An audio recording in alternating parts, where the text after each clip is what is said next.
ஜெபிப்போம். எங்கள் அன்பின் பரம தகப்பனே, நம்ம துதிக்கிறோம், சோத்திருக்கிறோம். உலகம் உண்டாவதற்கு முன்னதாகவே நீர் எங்கள் மேல் வைத்த அன்புக்கு நன்றி. அந்த அன்பினால் எமது குமாரனா இயேசு எங்களுக்கு அந்த பூமியிலே இரட்சகராக தந்தலின் அப்படினால நன்றி. இயேசு எங்களுக்காக தேவனுக்கு சமமாக இருப்பது கொள்ளையாடின பொருளாக எண்ணாமல் தம்மை தாமே வெறுமையாக்கி அடிமை ரூபம் எடுத்து மனச சாயலாக அந்த பூமியிலே காணப்பட்டு மாம்சமும் இரத்தமும் உடையவராய் பிறந்தபடினால நன்றி. கல்வாரில் எங்கள் பாவங்களையும் சாபங்களையும் ஏற்றுக்கொண்டு எங்களுக்கு ரத்தம் சிந்தி ஜீவனை கொடுத்து அதற்கு நன்றி. மரணத்தை ஜெயித்து உயிர்த்தெழுந்து ஜீவனுள்ள நம்பிக்கை கொடுத்து விட்டபடினால நன்றி. அக்கிரமங்களினாலும் பாவங்களினாலும் மரித்து கிடந்த என்னையும் எங்களையும் கிறிஸ்துவுடனே கூட உயிர்ப்பித்து உன்னதங்களை உட்கார செய்தபடினால நன்றி. இருளின் அதிகாரத்திலிருந்து எங்களை விடுதலையாக்கி புது அன்பின் குமார ராஜ்யத்தை உட்படுத்தினபடினால நன்றி.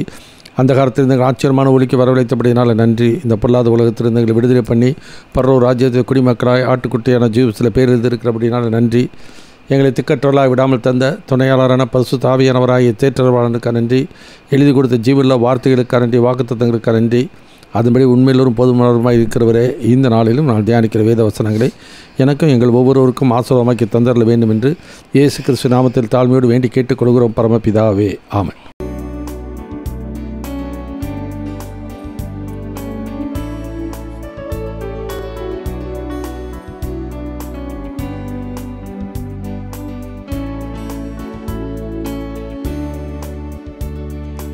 இயேசு எந்தன் வாழ்வின் பலனானார், எனக்கென்ன ஆனந்தம். இயேசு எந்தன் வாழ்வின் பலனானார், எனக்கென்ன ஆனந்தம். எந்தன் வாலிப காலமெல்லாம் எந்தன் வாழ்க்கையின் துணையானார், எந்தன் வாலிப காலமெல்லாம் எந்தன் வாழ்க்கையின் துணையானார்.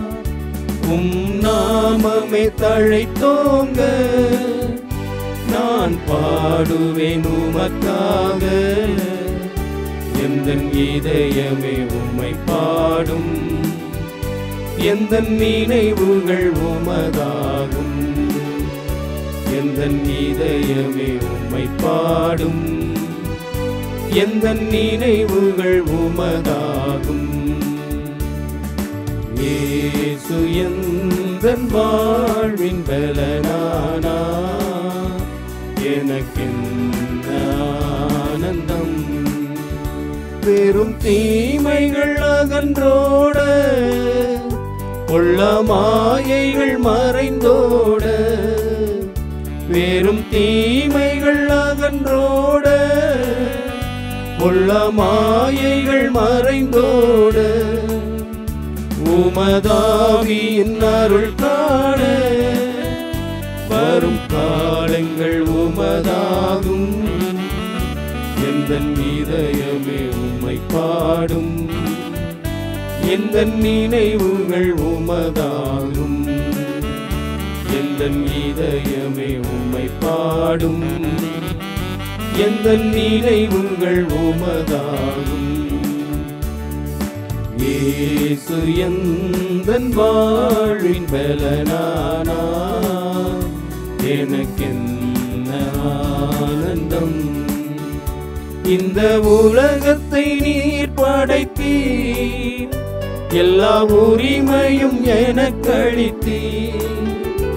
இந்த உலகத்தை நீர் படைத்தீர், எல்லா உரிமையும் எனக்களித்தீர். நாமமை தழைத்தோங்க நான் பாடுவேன் உமக்காக, எந்தன் இதயமே உம்மை பாடும், எந்தன் நினைவுகள் உமதாகும். எந்தன் இதயமே உம்மை பாடும், எந்தன் நினைவுகள் உமதாகும்.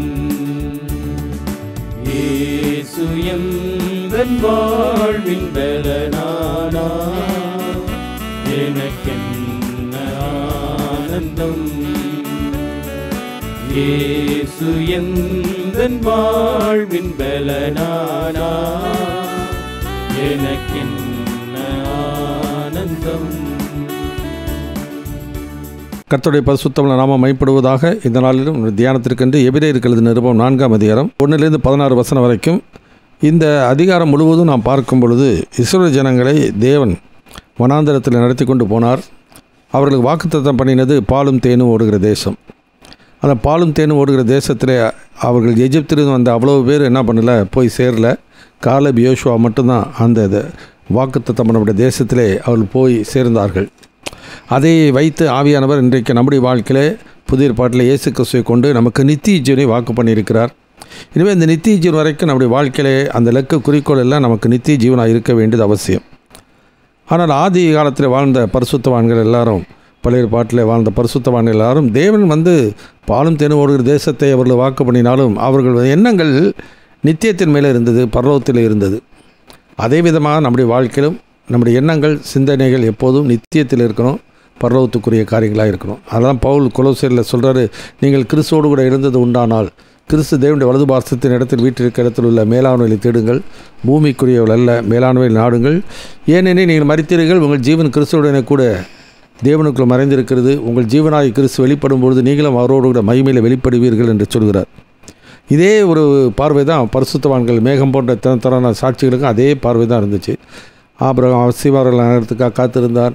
மோசே இனிவரும் பலன் மேல் நோக்கமாக இருந்தார். இதெல்லாம் பார்க்கும்பொழுது அவர்கள் உலகத்தில் வாழ்ந்திருந்தாலும் அவர்கள் எண்ணங்கள் எல்லாம் உன்னதத்தை நோக்கி தான் இருந்தது. அதே விதமாக தான் நம்முடைய வாழ்க்கையிலும் இருக்கணும்.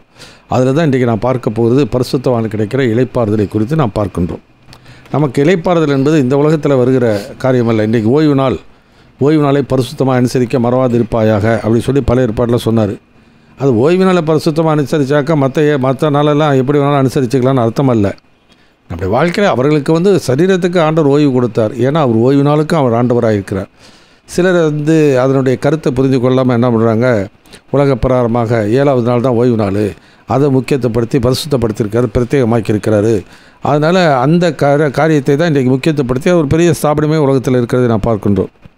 ஆனால் இன்றைக்கு அதை வைத்துக்கொண்டு இந்த 4ஆம் அதிகாரத்தை நான் பார்க்க போகிற காரியம் நம்முடைய இளைப்பாறுதல் எங்கே, ஏன், எப்போது, அதுதான் பார்க்க போகிறோம். முதல் காரியம் வாசிக்கும்போது முதல் 2 வசனம் வாசிக்கிறோம். Hebrew chapter 4 verses 1 and 2. ஆனபடியினாலே அவருடைய இளைப்பாறுதலில் பிரவேசிப்பதற்கு ஏதுவான வாக்குத்தத்தம் நமக்கு உண்டாயிருக்க உங்களில் ஒருவனும் அதை அடையாமல் பின்வாங்கி போனவனாக காணப்படாதபடிக்கு பயந்திருக்க கடவோம். ஏனெனில் சுவிசேஷம் அவர்களுக்கு அறிவிக்கப்பட்டது போல நமக்கும் அறிவிக்கப்பட்டது. கேட்டவர்கள் விசுவாசம் இல்லாமல் கேட்டபடியினால் அவர்கள் கேட்ட வசனம் அவர்களுக்கு பிரயோஜனப்படவில்லை. முதல் காரியம் வாசிக்கும் போது அவர் அட்டென்ஷன், நம்முடைய கவனத்தை குறித்து பார்க்கிறோம். அந்த வசனத்தில் ஆரம்பத்தில் வாசிக்கிறோம், ஆனபடியினாலே அப்படின்னாக்கா இஸ்ரவேல் ஜனங்களுடைய நிலைமையை 3ஆம் அதிகாரத்தில் என்ன நடந்தது என்பதை குறித்து அங்கே தெளிவாக அங்கே கொடுக்கப்பட்டிருக்கிறதை நாம் பார்க்கின்றோம். எனவே அவர்கள் அந்த இளைப்பாறுதலை பிரவேசிக்கலை. நாம் அந்த இளைப்பாறுதலை பிரவேசிக்க ஜாக்கிரதையாக இருக்கணும். ஏன்னாக்கா நம்ம கொடுக்கப்படுகிற சந்தர்ப்பங்களை நாம் ஒருபோது நழுவு விட்டு விடக்கூடாது. அவர் ஆப்பர்ச்சுனிட்டி அண்ட் அவர் ஒபீடியன்ஸ். அவர்களுக்கு ஆண்டவர் என்ன பண்ணார், எவ்வளோ தருணங்களை அவர்களுக்கு கொடுத்தார், சந்தர்ப்பங்களை கொடுத்தார். அந்த சந்தர்ப்பத்தை எல்லாம் அவங்க நழுவு விட்டுட்டாங்க. ஏன்னா ஆண்டவர் அவர்கள் ஒவ்வொரு நாளும் அவரோடு கூட ஆண்டவர் இடைப்பட்டார். 40 வருஷம் கர்த்தர் அவரோடு பேசினார். அதே தான் 3:7 வாசிகள், இன்று அவருடைய சத்தத்தை கேட்பீர்களாகில் சோதனை நாளில் நடந்தது போல உங்கள் இருதயங்களை கடினப்படுத்தாதிருங்கள் என்று சொல்லி எபிரேயர் 3:1-7-8 வசனத்தில் வாசிக்கிறோம். அதனால் இன்றைக்கு நம்முடைய வாழ்க்கையில் ஆவியானவர் நம்மை அந்த நித்தியத்தை நோக்கி தான் நம்மை நடத்துவார். அதுதான் 2 Corinthians 5 பவுல் சொல்கிறார், இதற்கு நம்மை ஆயத்தப்படுத்துகிற ஒரு தேவனே, ஆவி என்னும் அச்சாரத்தை நமக்கு தந்தவரும் அவரே, நாம் தரிசித்தடவாமல் விசுவாசித்து நடக்கிறோம் என்று சொல்லி நான் பார்க்கிறோம். எதை விசுவாசிக்கிறோம்? நித்தியத்தை, நித்திய ஜீவனை வாக்கு பண்ணினார். நித்திய மகிமைக்கு தான் கர்த்தர் நம்ம அழைத்திருக்கிறார். ஆனால் எபிரேயர் 13 வாசிக்க, நிலையான நகரம் நமக்கு வரப்போகிறதே நாடி தேடுகிறோம்னாக்கா அந்த நாடி தேடுகிற எண்ணங்கள் இன்றைக்கு கிறிஸ்துவ மார்க்கத்தில் இல்லை. ஏன்னா உலக பிரகாரமாக தான் நினைத்து கொண்டு இருக்கிறார்கள். அதே தான் இஸ்ரவேல் ஜனங்கள் செய்த தவறு அதுதான். இந்த உலக பிரகாரமாக சரீர பிரகாரமாக காரியத்தை தான் அவர்கள் விரும்பினார்கள். அதுதான் நான் எல்லாமே நல்லா நடக்கும் அப்படின்னா நல்லா நடந்திருக்கும். அவங்க எண்ணங்கள் அப்படி சரியில்லை. அதாவது முதலாவது தேவன் ராஜ்ய நீதியை தேடுகிறவர்களுக்கு மற்றெல்லாம் கூட கொடுக்கப்படும். ஆனால் அவர்கள் தேவனுடைய ராஜ்ய நீதியை தேடலை. இன்றைக்கும் அதிகமாக தேவனுடைய ராஜ்யத்தை நீதியை தேடுகிறது இல்லை. மேலான விலை பூமிக்குரியவைகளை தான் தேடுறாங்களே இல்லையே, மேலான விலை நாடுகிறது இல்லை. அதனால் நமக்கு கொடுக்குற சந்தர்ப்பங்கள், ஆண்டவர் நம்மோடு கூட பேசுகிற சந்தர்ப்பங்கள், இதெல்லாம் நம்முடைய வாழ்க்கையை நழுவ விட்டு விடக்கூடாது. அவர் ஆப்பர்ச்சுனிட்டி அண்ட் அவர் ஒபீடியன்ஸ். முதல் வாசிக்க ஆப்பர்ச்சுனிட்டி 3:7-8 வசனம் வாசிக்கலாம். எபிரேயர் 3:7-8. Hebrew chapter 3 verse 7 and 8. ஆகையால் பரிசுத்த ஆவியானவர் சொல்லுகிறபடியே இன்று அவருடைய சத்தத்தை கேட்பீர்களாகில் வனாந்தரத்திலே கோபமூட்டின போதும் சோதனை நாளிலும் நடந்தது போல உங்கள் இருதயங்களை கடினப்படுத்தாதிருங்கள். இதே வார்த்தை தான் வெளிப்படுத்தும் விசேஷத்தில் எல்லா சபையினுடைய இறுதியிலும் வாசிக்கிறோம். ஆவியானவர் சபைகளுக்கு சொல்கிறதை காதுள்ளவன் கேட்க கடவுள். 2000 ஆண்டுகளாக சபைகளிலே ஆவியானவர் கிரியை செய்து கொண்டு வருகிறார். ஊழியர்கள் மூலமாக, ஆண்டோடைய வசனத்தின் மூலமாக ஆண்டவர் மக்களோடு கூட இடைப்பட்டு கொண்டு இருக்கிறார். ஆனால் ஜனங்கள் என்ன பண்ணுறாங்க, ஒரு பக்தி மார்க்கத்தில் வந்துகிறது போல தான் வந்து போகிறார்கள் ஒழிய அவருடைய எண்ணங்கள் நித்தியத்தின் மேலே இல்லை. அதனால் தான் நாம் கவனம் இருக்கணும். அந்த நித்தியத்தை நோக்கி தான் ஆவியானவர் நம்மை நடத்துவார். அதை தான் நமக்கு வாக்கு பண்ணியிருக்கிறார். எனவே நம்மளோடு கூட ஆண்டவர் இடைப்படுகிற காரியத்தில், அதாவது ஒரு பயணம் போகிறோம், ஒரு குறிப்பிட்ட இடத்தை நோக்கி போகும்போது இடையூறுகள் எவ்வளோ வரலாம் நம்முடைய வாழ்க்கையில். வந்தாலும் நம்முடைய வாழ்க்கை குறிக்கோள் நாம் போய் சேர வேண்டிய இடம் எது. அதில் டிராஃபிக் வருது ரொம்ப, அப்போ போக்குவரத்து நெரிசல் வருதுனாக்கா அது எப்படி போகணும், என்ன வரணும், அது ஆவியானவர் என்ன பண்ணால் கற்றுக் கொடுக்குறார். அதை கேட்டு நான் உனக்கு போதித்து நடக்க வேண்டிய வழியை காட்டுவேன், உண்மையிலே கண்ணை வைத்து ஆலோசனை சொல்லுவேன் என்று சொன்னபடியே பரிசுத்தாவே நம்மை சகல செத்து நடத்துகிறவர். எனவே நம்முடைய கவனம் எல்லாம் ஆண்டவர் என்ன சொல்லுகிறார், எப்படி நடத்துகிறார் என்பதிலே இருக்க வேண்டியது அவசியம். முதல் காரியம் அவர் அட்டென்ஷன். ரெண்டாவது காரியம் 4ஆம் அதிகாரத்தில் 3, 4, 5 வசனத்தை வாசிக்கலாம். Hebrew chapter 4 verse 3, 4, 5. விசுவாசித்தவர்களாகிய நாமோ அந்த இளைப்பாறுதலில் பிரவேசிக்கிறோம். அவருடைய கிரியைகள் உலகத் தோற்றம் முதல் முடிந்திருந்தும் இவர்கள் என்னுடைய இளைப்பாறுதலில் பிரவேசிப்பதில்லை என்று என்னுடைய கோபத்திலே ஆணையிட்டேன் என்றார். மேலும் தேவன் தம்முடைய கிரியைகளை எல்லாம் முடித்து 7ஆம் நாளிலே ஓய்ந்திருந்தார் என்று 7ஆம் நாளை குறித்து ஓரிடத்தில் சொல்லியிருக்கிறார். ரெண்டாவது கரை வாசிக்கும் பொழுது அவர் அப்ரஹென்ஷன், நம்முடைய புரிந்து கொள்ளுதலை குறித்து நாம் இதில் கவனிக்க வேண்டியது அவசியம். சில சபைகளில் என்ன சொல்கிறாங்க, ஆண்டவர் படைப்பிலே 6 நாள் எல்லாத்தையும் படைத்தார், 7ஆவது நாள் ஓய்வு இருந்திருந்தார். அந்த ஓய்வு நாளை பரிசுத்தமாக்கினார். அதனால் ஓய்வு நாளை யார் அனுசரிக்கிறானோ, 7ஆவது நாளை ஓய்வு நாளாக அனுசரிக்கிறவர்கள் எவர்களோ அவர்கள் தான் உண்மையான தெய்வத்தை அறிந்தவர்கள், உண்மையான தெய்வத்துக்கு கீழ்ப்படுகிறவர்கள் என்கிற ஒரு கொள்கையும் அதில் இருக்கிறதை நான் பார்க்கிறோம். இது ஏறக்குறைய 19ஆம் நூற்றாண்டினுடைய இறுதி கட்டத்தில் தான் அந்த சபைகள் முதலாவது ஆரம்பிக்கப்பட்டது. அதனால் அவர்கள் உடனே இந்த கொள்கையை முன்னிறுத்தினாங்க. அது உலகம் முழுசும் அது வேகமாக பரவுச்சு. இன்றைக்கு வரைக்கும் அது உலகம் முழுதும் அது இருந்து கொண்டு இருக்கிறதை நான் பார்க்குறோம். ஆனால் நம்முடைய புரிந்து கொள்ளுதல் என்பது 2 விதத்தில் இருக்குது. 2 காரியங்களை வாசிக்கிறோம். சாபாட்டிக்கல் ட்ரெஸ் அண்டு செயின்ஸ் ட்ரெஸ். சாபாட்டிக்கல் ட்ரெஸ்னாக்கா ஓய்வு நாள் இளைப்பாறுதல் என்பது மனிதனுக்கு ஆண்டவர் கொடுத்தார். அந்த மனிதனுக்கு ஆண்டவர் கொடுத்தது எதுக்குனாக்கா வாசிக்கலாம். மார்க்கு எழுதின சுவிசேஷம் 2ஆம் அதிகாரம் 27-28 வருஷம் வாசிக்கலாம். Mark chapter 2 verse 27 and 28. பின்பு அவர்களை நோக்கி, மனுஷன் ஓய்வு நாளுக்காக உண்டாக்கப்படவில்லை, ஓய்வு நாள் மனுஷனுக்காக உண்டாக்கப்பட்டது. ஆகையால் மனுஷகுமாரன் ஓய்வு நாளுக்கும் ஆண்டவராய் இருக்கிறார் என்றார். ஓய்வு நாளுக்கும் ஆண்டவர்னா மற்ற நாளும் அவர் தான் ஆண்டவர். அதனாலே அந்த இஸ்ரவேல் ஜனங்கள் என்ன பண்ணினாங்க, ஓய்வு நாளை பரிசுத்தமாக அனுசரிக்க மறவாது இருப்பாயாக அப்படின்னு பழைய ஏற்பாட்டில் கொடுத்ததுனால அவங்க என்ன பண்ணால் ஓய்வு நாளை எப்படியெல்லாம் பரிசுத்தமாக அனுசரிக்கணும்னு சொல்லி மனிதனுடைய கற்பனை சேர்த்து வேற வச்சாங்க. ஆனால் அந்த நன்மை செய்கிறதே மறந்துட்டாங்க. அந்த நன்மை செய்கிறதா இருந்தாலும் இவர்களுக்கு எது சரின்னு படுதோ அதை செய்யலாம். ஆனால் நான் செய்யக்கூடாதுன்ற காரியத்தை செய்யக்கூடாது அப்படின்னு நிறையா கடத்தில் என்ன பண்ணுறாங்க, இயேசுவோடு கூட தர்க்கம் பண்ணுகிறதை நாம் பார்க்கின்றோம். ஆனால் புரிந்து கொள்ளலை. ஆண்டவர் ஓய்வு நாள் என்பது அவருடைய சரீரத்துக்கு தான் கொடுத்தார ஒழிய அதை அவர்கள் புரிந்து கொள்ளாதபடிக்கு என்ன பண்ணுறாங்க, நன்மையே செய்யக்கூடாதுன்னு அர்த்தம் இல்லை. நன்மை செய்கிறது பாவமும் அல்ல. அதே மாதிரி தான் இன்றைக்கு நம்முடைய வாழ்க்கையில் சாபாட்டிக்கல் ரெஸ்ட் அண்ட் செயின்ஸ் ரெஸ்ட். அப்போ ஒரு விசுவாசிக்கு இளைப்பாறுதல் என்பது அந்த சரீரத்துக்கு மாத்திரமல்ல, நித்தியத்தில் அந்த இளைப்பாறுதலை ஆண்டவர் கொடுக்க இருக்கின்றார். அந்த நம்முடைய வாழ்க்கையிலே அது திருசாந்தமாக பழைய ஏற்பாட்டில் அதை கொடுத்தார். அதை தெளிவாக வரும் நாட்களிலே அதை நிறைவேற்றுகிறதா இருக்கிறபடினாலே ஓய்வு நாள் என்பது இனிமேல் நமக்கு வருகிறதா இருக்கிறது. அதனால் இதை அனுசரிச்சுட்டா நம்ம போதும். இன்றைக்கு கூட சபைகளில் சொல்கிறாங்க, ஞாயிற்றுக்கிழமை பரிசுத்தமாக அனுசரிக்கணும். இப்போ ஞாயிற்றுக்கிழமை பரிசுத்தமாக அனுசரிக்கணும்னா மற்ற நாளில் எப்படி வேணால் அனுசரிக்கிறோன்னு அர்த்தம் அல்ல. நம்முடைய குறிக்கோள், நம்முடைய லக்கு எல்லாம் நித்தியத்தின் மேலே, மேலானதின் மேலே இருக்க வேண்டியது அவசியம். எனவே வெளிப்படுத்தல் விசேஷம் 14ஆம் அதிகாரம் 13ஆவது வசனத்தை இப்படி வாசிக்கிறோம். Revelation chapter 14 verse 13. பின்பு பரலோகத்திலிருந்து ஒரு சத்தம் உண்டாக கேட்டேன். அது, கர்த்தருக்குள் மரிக்கிறவர்கள் இது முதல் பாக்கியவான்கள் என்று எழுது. அவர்கள் தங்கள் பிரயாசங்களை விட்டொழிந்து இளைப்பாறுவார்கள். அவர்களுடைய கிரியைகள் அவர்களோடே கூட போம். ஆவியானவரும் ஆம் என்று திருவுளம் பற்றுகிறார் என்று சொல்லிற்று. கர்த்தருக்கு மகிமை உண்டாகட்டும். எனவே இந்த வசனத்தில் நான் வாசிக்கும் போது விசுவாசிகளுக்கு இளைப்பாறுதல் என்பது இனி வரப்போகிற காரியமாக இருக்கிறது. அதனால் பழைய ஏற்பாட்டில் ஆண்டவர் வைத்தது திருஷ்டாந்தமாக அவர்களுக்கு வைத்தார்.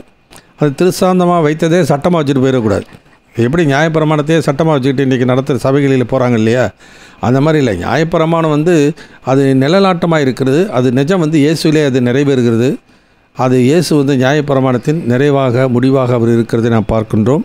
எனவே இயேசுக்குள் தான் நமக்கு இளைப்பாறுதல் கிடைக்குமே ஒழிய இந்த சரீரப்பிரகாரமான இளைப்பாறுதலே நமக்கு போதும் என்று எண்ணிவிடக்கூடாது. அதனால தான் அந்த வசனத்தை வாசிக்கிறோம், சாபட்டிக்கல் ரெஸ் அண்ட் செயின்ஸ் ரெஸ். இப்போ கொலோசியர் 2ஆம் அதிகாரம் 17-18 வசனத்தை இப்படி வாசிக்கிறோம். Colossians chapter 2 verses 17 and 18. ஆகையால் போஜனத்தையும் பானத்தையும் குறித்தாவது, பண்டிகை நாளையும் மாத பிறப்பையும் ஓய்வு நாளையும் குறித்தாவது ஒருவனும் உங்களை குற்றப்படுத்தாதிருப்பானாக. அவைகள் வருங்காரியங்களுக்கு நிழலாயிருக்கிறது. அவைகளின் பொருள் கிறிஸ்துவை பற்றினது. அதனால் நம்முடைய வாழ்க்கையில் அந்த பழைய ஏற்பாட்டில் கொடுத்தது சரி, ஆதியாகமத்தில் 1ஆம் அதிகாரத்தில் அது கொடுத்த காரியங்களும் நம்முடைய வாழ்க்கையை நாம் என்ன பண்ணக்கூடாது, அது தவறாக எண்ணிவிடுவார். 2ஆம் அதிகாரம் 2-3 வருஷத்தில் வாசிக்கிறோம். ஆதியாகமத்தில் 1ஆவது கடைசியில் வாசிக்கிறோம், ஓய்வு நாளை பரிசுத்தமாக்கினார் என்று சொல்லி. அதனால் அது அந்த பரிசுத்தமாக அனுசரிக்கிறது ரொம்ப கட்டாயம், ரைட் தான். நம்ம அது சரீரத்துக்காக கொடுத்தார். ஆனால் மனிதன் இந்த உலகத்தில் இருக்கிற வரைக்கும் அவனுக்கு இளைப்பாறுதல் என்பது அவரை மறிக்கிற வரைக்கும் கிடையாது. ஏன்னா எபிரேயர் 12 வாசிக்கிறோம், நம்ம விசுவாசத்தை தோக்குறவரும் முடிக்கிறவருமா இருக்க இயேசு நோக்கி நமக்கு நியமித்திருக்கிற ஓட்டத்திலே பொறுமையோடு ஓடக்கடவும்னாக்கா, அப்போ ஆண்டவர் நம்முடைய வாழ்க்கையில் முடிக்கிற வரைக்கும் அல்லது வருகை வருகிற வரைக்கும் நம்ம ஓடிக்கொண்டு தான் இருக்கணும். ஆண்டவருக்கென்று சேவை செய்து கொண்டு தான் இருக்க வேண்டியது அவசியம். ஒரு நாள் மட்டும் ஆண்டவருக்காக செலவு பண்ணிவிட்டு மிச்சம் 6 நாள் நம்ம இஷ்டத்துக்கு வாழலாம் என்று அர்த்தம் அல்ல. அதனால் பழைய ஏற்பாட்டில் இருந்து சாபாட்டிக்கல் ரெஸ் ஓய்வு நாள் இளைப்பாறுதல், செயின்ஸ் ரெஸ் பரிசுத்தவான்களுடைய இளைப்பாறுதல். இதை இந்த வசனத்தில் அங்கே ஆவியானவர் அங்கே எழுதி கொடுத்துருக்கிறதை நான் பார்க்க. அந்த வசனத்தை மறுபடியும் வாசிக்கலாம். அந்த எபிரேயர் 4ஆம் அதிகாரம் 3-4-5 வசனத்தை மறுபடியும் வாசிக்க கேட்போம். விசுவாசித்தவர்களாகிய நாமோ அந்த இளைப்பாறுதலில் பிரவேசிக்கிறோம். அவருடைய கிரியைகள் உலகத் தோற்றம் முதல் முடிந்திருந்தும் இவர்கள் என்னுடைய இளைப்பாறுதலில் பிரவேசிப்பதில்லை என்று என்னுடைய கோபத்திலே ஆணையிட்டேன் என்றார். மேலும் தேவன் தம்முடைய கிரியைகளை எல்லாம் முடித்து 7ஆம் நாளிலே ஓய்ந்திருந்தார் என்று 7ஆம் நாளை குறித்து ஓரிடத்தில் சொல்லியிருக்கிறார். அன்றியும் அவர்கள் என்னுடைய இளைப்பாறுதலில் பிரவேசிப்பதில்லை என்றும் அந்த இடத்திலே தானே சொல்லியிருக்கிறார். அதனால் இளைப்பாறுதலில் பிரவேசிப்பதில்லை என்றால் அந்த வாக்குத்தத்தனுடைய தேசத்தில் பாலும் தேன் ஓடுகிற தேசத்தில் மாத்திரமில்லை, நித்தியத்திலே அவர்கள் இளைப்பாறுதலில் பிரவேசிக்க போகிறதில்ல. ஏன்னாக்கா ஆண்டோடைய வார்த்தைக்கு அவங்க செவி கொடுக்கல, கீழ்ப்படியில. அவருடைய எண்ணங்கள் நித்தியத்தின் மேலே இல்லை, மேலானதன் மேலே இல்லை.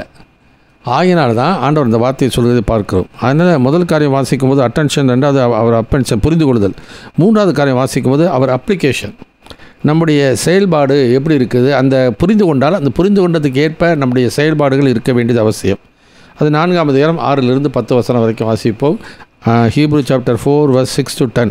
ஆகையால் சிலர் அதில் பிரவேசிப்பது இன்னும் வரப்போகிற காரியமாய் இருக்கிறபடியினாலும் சுவிசேஷத்தை முதலாவது கேட்டவர்கள் கீழ்ப்படியாமையினாலே அதில் பிரவேசியாமற் போனபடியினாலும் இன்று அவருடைய சத்தத்தை கேட்பீர்களாகில் உங்கள் இருதயங்களை கடினப்படுத்தாதிருங்கள் என்று வெகு காலத்திற்கு பின்பு தாவீதின் சங்கீதத்திலே சொல்லியிருக்கிறபடி இன்றே என்று சொல்வதினாலே பின்னும் ஒரு நாளை குறித்திருக்கிறார். யோசுவா அவர்களை இளைப்பாறுதலுக்குட்படுத்தி இருந்தால் பின்பு அவர் வேறொரு நாளை குறித்து சொல்லியிருக்க மாட்டாரே. ஆகையால் தேவனுடைய ஜனங்களுக்கு இளைப்பாறுகிற காலம் இனி வருகிறதா இருக்கிறது. அதனால் அந்த மக்கள் என்ன பண்ணிட்டாங்க, பாலும் தேனும் ஓடு தேசத்தில் போய் குடியிருந்தாச்சு, முடிஞ்சிருச்சு அதோட. அதனால் அவர்கள் என்ன பண்ணிட்டாங்க, மற்ற நாளில் அவங்க விருப்பம் போல் வாழ ஆரம்பித்தார்கள். புறவினத்தாரை போல் அவர்கள் பழக ஆரம்பித்தார்கள். புறவினத்தாருடைய தெய்வங்களை வழிபட ஆரம்பிச்சிட்டாங்க. அங்கேயும் போய் வழிபடுவாங்க, இந்த பக்கம் தேவாலயத்திலே பலி செலுத்தி கர்த்தரை துதிப்பாங்க. இதெல்லாம் இஸ்ரவேல் ஜனங்கள் செய்த தவறுக்கு போல தான் இந்த நாட்களிலும் உலகத்தாரை போல வாழ்ந்து கொண்டு இருக்கிறார்கள். சபைக்கு வரும்போது மொத்தம் கர்த்தரை உற்சாகத்தோடு கூட அவர்கள் துதிக்கிறதை ஸ்தோத்தரிக்கிறதை நான் பார்க்கின்றோம். ஆனால் எண்ணங்கள் தெய்வத்துக்கு ஏற்புடையதாய் ஆண்டவருக்கு ஏற்புடையதாக அவர்களுக்கு வாழ்க்கையில் இல்லை. அந்த வாழ்க்கையில் இந்த ஜனங்கள் தங்கள் வாயினான இடத்தில் சேர்ந்து தங்கள் உதடுகளினால் என்னை கனப்படுகிறார்கள். அவர்கள் இறுதியமாக எனக்கு தூரமாக இருக்கிறது. அவர்கள் எனக்கு பயப்படுகிற பயம், கர்த்தருக்கு பயப்படுகிற பயம் மனுஷராலே போதிக்கப்பட்ட கற்பனை. ஏன்னாக்கா இந்த ஞாயிற்றுக்கிழமை வந்தாக்கா சபை கூடி வந்துடணும், அது கட்டாயம் கடமை அப்படின்னு சொல்லி சடங்காச்சாரமாக செய்தார்களே ஒழிய சத்தியத்தின் அடிப்படையில் அவர்கள் செய்யவில்லை. அதனால் இதில் 2 காரியம், அவர் அப்ளிகேஷன் செயல்பாடு, அவர் இலஸ்ட்ரேஷன் அண்ட் இன்டென்ஷன். திருசாந்தம், பழைய ஏற்பாட்டில் அந்த திருசாந்தத்தை முதலாவது நான் பார்க்கின்றோம். ரெண்டாவது இன்டென்ஷன், அதனுடைய நோக்கம், அதனுடைய குறிக்கோள், எதற்காக ஆண்டவர் அந்த நாட்களிலே அதை செய்தார் என்பதை குறித்து நான் வாசிக்கிறோம். சங்கீதம் 95 நான் பார்க்கும் பொழுது 7 to 11 வசனம் வரைக்கும் வாசிக்கலாம். சாம் நம்பர் 95 verses 7 to 11. அவர் நம்முடைய தேவன், நாம் அவர் மேய்ச்சலின் ஜனங்களும் அவர் கைக்குள்ளான ஆடுகளுமாமே. இன்று அவருடைய சத்தத்தை கேட்பீர்களாகில், வனாந்தரத்தில் கோபமூட்டின போதும் சோதனை நாளிலும் நடந்தது போல உங்கள் இருதயங்களை கடினப்படுத்தாதேயுங்கள். அங்கே உங்கள் பிதாக்கள் என்னை சோதித்து என்னை பரீட்சை பார்த்து என் கிரியையையும் கண்டார்கள். 40 வருஷமாய் நான் அந்த சந்ததியை அரோசித்து, அவர்கள் வழிவு போகிற இருதயமுள்ள ஜனமென்றும் என்னுடைய வழிகளை அறியாதவர்கள் என்றும் சொல்லி, என்னுடைய இளைப்பாறுதலில் அவர்கள் பிரவேசிப்பதில்லை என்று என்னுடைய கோபத்திலே ஆணையிட்டேன். அப்போ யோசுவா காலத்தில் அவங்க அந்த பாலும் தேனும் ஓடு தேசத்தில் அவங்க போய் சேர்ந்துட்டாங்கனாக்கா அதோடு முடிஞ்சிச்சுன்னு அர்த்தம் இல்லை. அது ஒரு திருசாந்தமாக தான் ஆண்டவர் அந்த நாட்களில் அதை வைத்தார். அப்போ திருசாந்தமாக வைத்திருந்த அந்த காரியத்தினுடைய ஆவிக்குரிய அர்த்தம், கருத்தை நான் புரிந்து கொண்டு வருமானால் அந்த நோக்கம், குறிக்கோள் எப்பொழுதும் என்ன பண்ணுனாக்கா நித்தியத்தின் மேலே தான் இருக்கும். இதே எபிரேயரில் வாசிக்கும் போது நீங்கள் 11ஆம் அதிகாரத்தில் பார்த்தீங்கன்னாக்கா ஆபிரகாமை குறித்து வாசிக்கிறோம். அவர் நீ உன் இனத்தையும் ஜனத்தையும் விட்டு நான் காண்பிக்கும் தேசத்துக்கு வா என்று சொல்லி அழைத்த பொழுது, நான் போகிற இடம் என்னது என்று அறிந்தார்ந்தும் விசுவாசத்தோடு விசுவாசித்து கீழ்ப்படிந்து அந்த தேசத்துக்கு புறப்பட்டு போகிறார். அது மாத்திரமல்ல, அவர் கூடாரங்களில் குடியிருந்தார். ஏன்னா அஸ்திவாரங்குள்ள நகரத்திற்காக அவர்கள் காத்திருந்தார்கள் என்று சொல்லி நான் வேதத்தில் வாசிக்கிறோம். மோசை குறித்து வாசிக்கிறோம். இனி வரும் பலன் மேலே நோக்கமாக இருந்தார்கள்.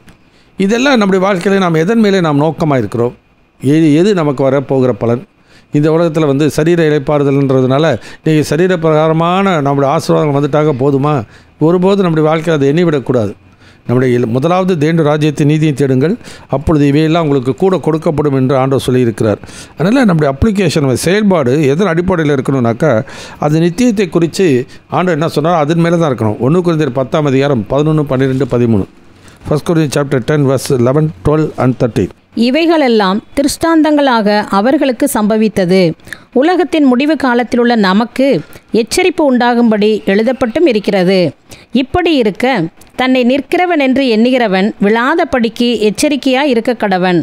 மனுஷருக்கு நேரிடுகிற சோதனையே அல்லாமல் வேறே சோதனை உங்களுக்கு நேரிடவில்லை. தேவன் உண்மையுள்ளவராய் இருக்கிறார். உங்கள் திராணிக்கு மேலாக நீங்கள் சோதிக்கப்படுகிறதற்கு அவர் இடம் கொடாமல் சோதனையை தாங்கத்தக்கதாக சோதனையோடு கூட அதற்கு தப்பிக்கொள்ளும்படியான போக்கையும் உண்டாக்குவார். ஆகினாலே நம்முடைய வாழ்க்கையில் என்ன பண்ணக்கூடாது, நான் அடைந்தாயிற்று அல்லது முற்றிலும் தேறினவனானேன் என்கிற எண்ணம் ஒருபோது இருக்கக்கூடாது. பிலிப்பு நிருபத்தில் எழுதும்போது அதான் சொல்கிறார், நான் அடைந்தாயிற்று முள்ளின் தேற்றின என்னவே கூடாது. நான் எதற்காக நம்ம பிடித்தாரோ அதை நான் பிடித்து கொள்ளும்படிக்கு ஆசையாய் தொடருகிறேன் என்று சொல்லி அவர் சொல்கிறதை பார்க்கிறோம். எப்படி தொடர்றோம்? ஆண்டவர் முடிக்கிற வரைக்கும், நம்முடைய ஓட்டம் முடிகிற வரைக்கும் என்ன பண்ணணும், அந்த லெக்கை நோக்கி போய்கொண்டே இருக்க வேண்டியது அவசியம். ஆண்டோடைய வருகை வரைக்கும் நாம் என்ன பண்ணணும்? அதனால தான் அந்த எபிரேயர் 9ஆம் அதிகாரத்தில் வாசிக்க 28 தமக்காக காத்து கொண்டு இருக்கிறவர்களுக்கு ரட்சிப்பை அருளும்படி 2வது தரம் பாவம் இல்லாமல் தரிசனமாவார். அதனால் ரசிக்கப்பட்டேன்னு சொல்லி இஸ்ரவேல் ஜனங்கள் அந்த பாலும் தேனும் ஓடு தேசத்தில் போய் சேர்ந்துட்டோம் வந்துட்டோம் என்ற எண்ணத்திலேயே வாழ்ந்து கொண்டிருந்தார்கள். அந்த விதமாக நம்முடைய வாழ்க்கையை ரசிக்கப்பட்டுட்டோம் என்று சொல்லி அதோடு முடித்து விடாமல் அந்த லெக்கை நோக்கி, ஆண்டோடைய வருகையை நோக்கி நாம் என்ன பண்ணணும்? பிரவேசம், நம்முடைய வாழ்க்கை பிரயாணப்பட்டு கொண்டே போக வேண்டியது அவசியம். ஒவ்வொரு நாளும் ஆண்டவரை அறிகிற அறிவிலே வளர வேண்டியது அவசியம். அதுதான் எபிரேயரில் வாசிக்கும் போது 6வது வசனத்தை பூரணராகும்படி கடந்து போவோமாக என்று சொல்லி நாம் பார்க்கிறோம். கிறிஸ்துவின் நிறைவான வளர்ச்சியின் அளவுக்குத்தக்க பூர்ண புருஷராக வேண்டியது அவசியம். ஆண்டவரை அறிகிற அறிவினாலே கிருபையின் சமான் நம்முடைய வாழ்க்கையில் பெருகும். இதெல்லாம் நம்முடைய வாழ்க்கையில் வாசிக்கும். இறையியல் படிக்கிறாங்க, தியாலஜி. இறையியல் படிக்கிறது இயேசுவை பற்றி அல்லது தேவனை பற்றி படிக்கிற ஒரு காரியம். தேவனை பற்றி படிக்கிறத விட நம்ம தேவனை படிக்கணும், அதான் முக்கியம். அதான் 2 பேதுரு 1 பேதுரு சொல்கிறார், தேவனையும் நம்மளுடைய கர்த்தா இயேசுவையும் அறிகிற அறிவினாலே உங்களுக்கு கிருபையின் சமானம் பெருக கடவுது. நம்முடைய அனுதின வாழ்க்கையில் என்ன பண்ணணும்? தேவனை அறிந்து கொள்ளணும். கர்த்தர் நல்லவர் என்பதை ருசித்து பாருங்கள். முதல்ல ரட்சிக்கப்பட்ட நாளிலே உண்டான அந்த அனுபவத்தை வச்சுக்கிட்டே ஓட்டிகிட்டு போகக்கூடாது. ஒவ்வொரு நாளும் கர்த்தர் நம்ம நடத்துகிற சகல நாட்களிலும் நம்மோடு கூட தான் இருக்கிறார். ஒவ்வொரு நாளும் நமக்கு மனிதனுக்கு நேரிடுகிற சோதனை இல்லாமல் வேறு சோதனை நமக்கு நேரிடுகிறது இல்லை. தேவன் உண்மையிலவராக இருக்கிறார். கரம் பிடித்தவர் கைவிடாத நேசர், ரட்சித்தவர் முற்றுமுடிய ரட்சிக்க வல்லவர். அப்போ சோதனை வரும்போது என்ன பண்ணுவார்? நம்முடைய தப்பிக்கிற போக்கை உண்டு பண்ணுவார். அதை நம்முடைய வாழ்க்கையை அறிந்து உணர்ந்து கொண்டு என்ன பண்ணணும்? சோதனை உட்பட பண்ணாமல் தீமையிலிருந்து விலக்கி ரட்சிக்கிற ஆண்டோர் மேலே நம்பிக்கை வைத்து போகணும். ஆனால் பிரச்சனை வந்தோடனே என்ன பண்ணுறாங்க? யாராச்சும் ஊழியரை நம்பி போகிறாங்க. அந்த ஊழியர்களும் என்ன பண்ணுறாங்க, வாக்குத்தத்தத்தை கொடுத்து நம்ம கொண்டு போய் சேர்த்துருவான்னு சொல்லி கடைசியில் அவங்க எல்லாமே நரகத்துக்கு போகிற நிலையில் மாற்றி விடுகிறார்கள். இதுதான் இஸ்ரேல் ஜனங்கள் செய்த தவறு. அவர்கள் எப்பொழுது வழுவி போகிற இறுதியுமுள்ள ஜனம் என்றும் என் வழிகளை அறியாதவர்கள் என்றும் என் கோபத்திலே ஆணையிட்டேன் என்று சொல்கிறார். விசுவாசம் இன்றைக்கு ஆண்டவராக இயேசு மேலே இருக்கிறதில்ல, அவருடைய சத்தத்தை செவி கொடுக்கறதில்ல.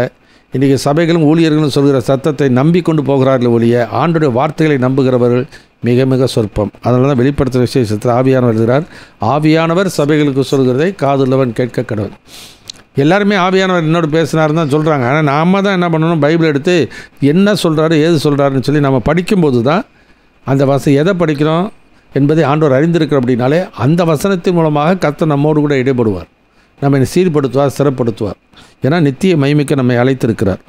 அதனால் நோக்கம் என்ன, அந்த நித்திய மகிமையிலே நான் பிரவேசிக்கிறோம், நித்திய ஜீவனை வாக்கு பண்ணியிருக்கேன், அதை நான் அடைந்து கொள்ள வேண்டியது அவசியம். அதனால் எபிரேயர் 6:18 வாசிக்கிறோம், நமக்கு முன் வைக்கப்பட்ட நம்பிக்கையை பற்றி கொள்ளும்படிக்கு அடைக்கலமாய் ஓடி வந்த நமக்கு 2 மாறாத விசேஷங்களினாலே நிறைந்த ஆறுதல் உண்டாகும்படிக்கு எவ்வளவேனும் பொய்யுரையாத தேவன் அதை செய்தார். ஸோ அவர் அப்ளிகேஷன் நம்முடைய வாழ்க்கையில் ஆண்டவர் பேசுகிற காரியத்தை அப்படியே விசுவாசித்து கீழ்ப்படிந்து நாம் போக வேண்டியது அவசியம். நம்முடைய வாழ்க்கையில் அந்த நித்தியத்தை நோக்கி நாம் நடைபோட வேண்டியது அவசியம். எனவே அவர் அப்ளிகேஷன். 4வது காரியம் வாசிக்கும் போது 4ஆம் அதிகாரம் 11-12 வசனம் வாசிக்கலாம். Hebrew chapter 4 verse 11 and 12. ஆகையால் அந்த திருஷ்டாந்தத்தின்படி ஒருவனாகிலும் கீழ்ப்படியாமையினாலே விழுந்து போகாதபடிக்கு நாம் இந்த இளைப்பாறுதலில் பிரவேசிக்க ஜாக்கிரதையாக இருக்க கடவோம். தேவனுடைய வார்த்தையானது ஜீவனும் வல்லமையும் உள்ளதாயும் இருபுறமும் கருக்குள்ள எந்த பட்டயத்திலும் கருக்கானதாயும் ஆத்துமாவையும் ஆவியையும் கணுக்களையும் ஊனையும் பிரிக்கத்தக்கதாக உருவ குத்துகிறதாயும் இருதயத்தின் நினைவுகளையும் யோசனைகளையும் வகையறுக்கிறதாயும் இருக்கிறது. எனவே 4வது காரியம் வாசிக்கும் போது அவர் அப்ரோச், நம்முடைய அணுகுமுறை எப்படி இருக்கணும், நம்முடைய செயல்பாடு அணுகுமுறை, ஒவ்வொரு காரியத்திலும் நம்முடைய வாழ்க்கையில் அணுகுமுறை. Search diligently and strive diligently. நம்முடைய வாழ்க்கையில் ஜாக்கிரதையாக நாம் ஆய்வு செய்ய வேண்டியது அவசியம், ஜாக்கிரதையாக முயற்சி செய்ய வேண்டியது அவசியம். அப்போ ஆய்வு ஜாக்கிரதையாக இருக்கணும், முயற்சியும் ஜாக்கிரதையாக இருக்கணும்.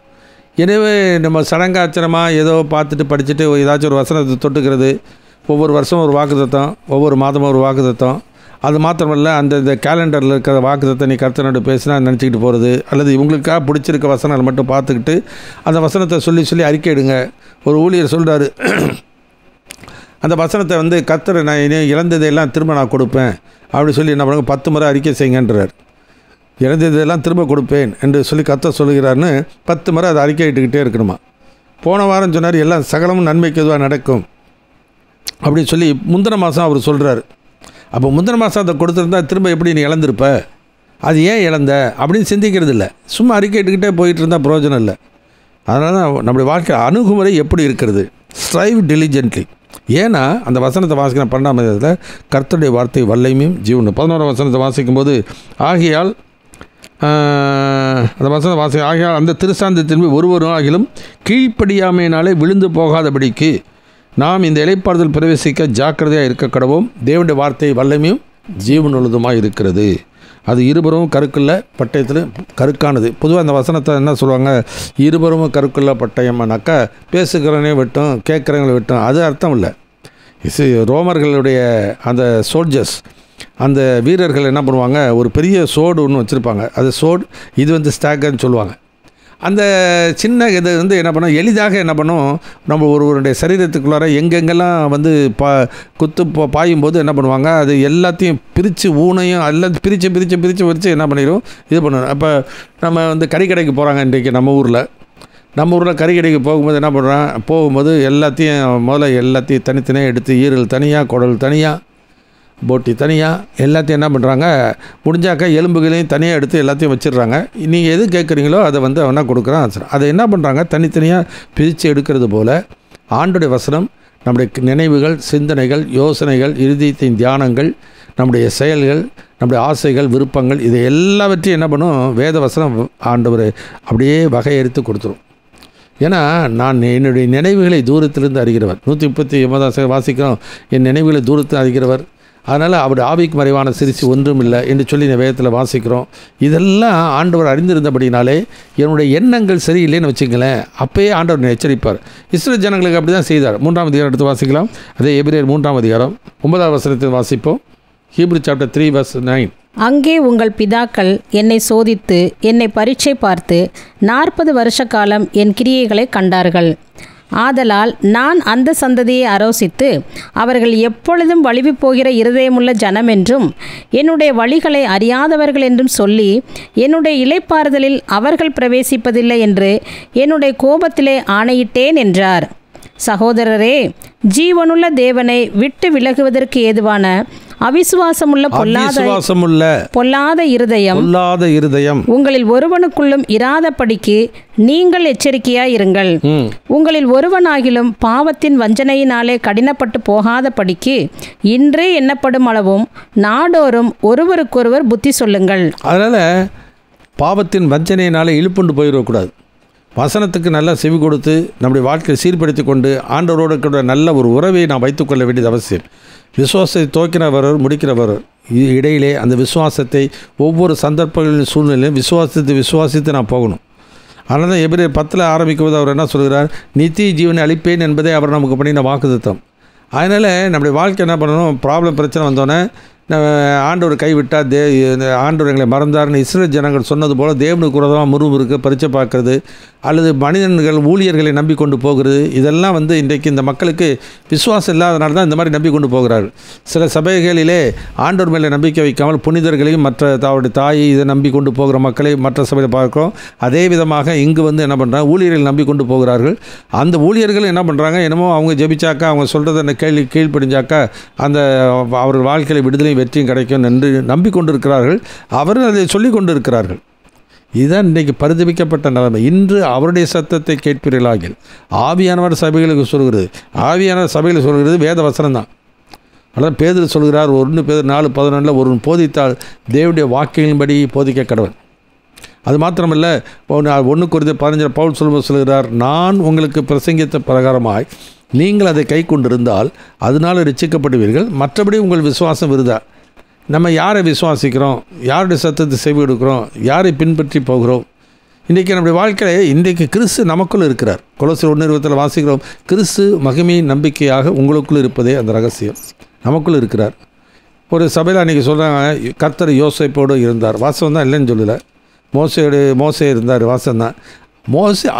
யோசேப்போடு இருந்த ஆண்டவர் நான் என்னோட நம்மோட இருக்கிறாரே, அதையோ இம்மானுவேலன்னா தேவன் நம்மோடு சகல நாட்கள் இருக்கிறாரே, இதை இன்றைக்கு விசுவாசிக்கிறவர்கள் மிக மிக சொற்பம். பவுலுக்கு புதிய ஏற்பாட்டு எழுதின அவ்வளோ பேரும் பழைய ஏற்பாட்டு விசுவாசிகள் தான். அவங்க அதெல்லாம் சொல்லலையே, நேராக இயேசுவை தான் முன்னிறுத்தினாங்க. அதை பரிசுத்த ஆவியானவர் இயேசுவை தான் முன்னிறுத்துவார். கிறிஸ்து உங்களுக்குள் இருக்கிறார் என்று அறியீர்களா? நீங்கள் பரீட்சைக்கு நில்லாதவர்களாக இருந்தால் அறியீர்கள், நாங்கள் பரீட்சைக்கு நில்லாதவர்கள் அல்ல என்பதை அறிவீர்கள். அதனால் பழைய ஏற்பாட்டில் சொல்கிற காரியங்களை சொல்லி அவங்கெல்லாம் அப்படி வச்சா, நம்ம இன்றைக்கி நமக்குள் இருக்கிற ஆண்டவர், நம்மோடு இருக்கிற ஆண்டவர், நம்மை நடத்துகிற ஆண்டவர், நம்மை கைவிடாத நேசர், அழைத்தவர் உண்மையுள்ளவர், ரட்சித்தவர், முற்றுமுடி ரட்சிக்க வல்லவர் என்று என்ன பண்ணணும், ஒவ்வொரு சந்தர்ப்பங்களின் சூழ்நிலையும் இயேசு மேலே நம்பிக்கை வைத்து போகணும். ஒழிய ஊழியர்கள் நம்பிக்கை வைத்து மற்ற கிரிகைகள் சடங்குகள் மேலே நம்பிக்கை வைத்து நாம் போய்விடக்கூடாது. அதனால் வசனத்தில் வாசிக்கும்போது நம்முடைய சர்ச் டிலிஜென்ட்லி வசனத்தை வைத்துக்கொண்டு நம்முடைய ஆன்மீக வாழ்க்கையை நாம் சீர்தூக்கி பார்க்கணும். அதுதான் அப்பிரசத்துக்கு போகிறதுக்கு முன்னாடி அந்த வசனத்தில் 1:11 வாசிக்காமல், நம்மை நாமே நிதானித்து அறிந்தோமானால் நாம் நியாயந்தீர்க்கப்பட மாட்டோம்.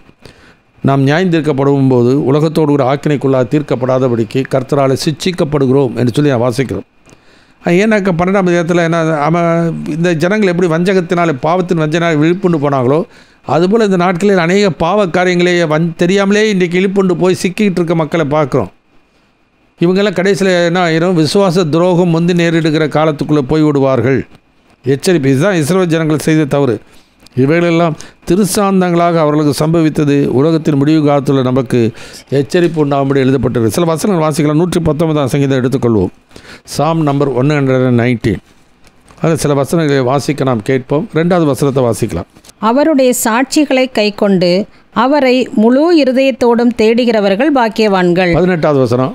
உமது வேதத்தில் உள்ள அதிசயங்களை நான் பார்க்கும்படிக்கு என் கண்களை திறந்தரலும். 59வது வசனம் 59.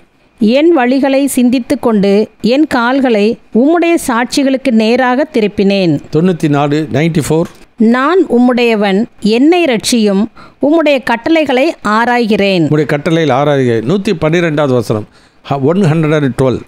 முடிவு பரியந்தம் இடைவிடாமல் உம்முடைய பிரமாணங்களின்படி செய்ய என் இருதயத்தை சாய்த்தேன். முடிவு பரியந்தம் உடைய பிரமாணங்களின் செய்ய என் இருதயத்தை சாய்த்தேன்னு சொல்றார்.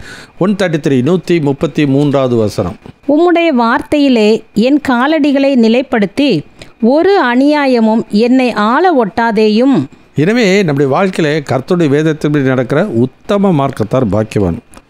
ஏன்னா நம்முடைய வேத வசனம் என் கால்களில் தீவு பாதைக்கு வெளிச்சமாக இருக்குதுன்னு சொல்கிறார். வாலிபன் தன் வழி எதனால் சுத்தம் பண்ணுவான்? அவருடைய வசனத்தை கை கொள்கிறதுனாலே காத்து கொள்கிறதுனால தான்.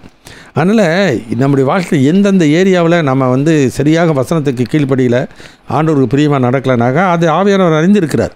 அந்த ஆவியானவர் என்ன பண்ணுகிறார்? நமக்கு எந்த இடத்துல ப்ராப்ளமோ அதை வேத வசனத்து மூலமாக நம்மோடு கூட இடைபடுவார். ஏன்னா தேவனுடைய வார்த்தை வல்லமையும் ஜீவனுள்ளது.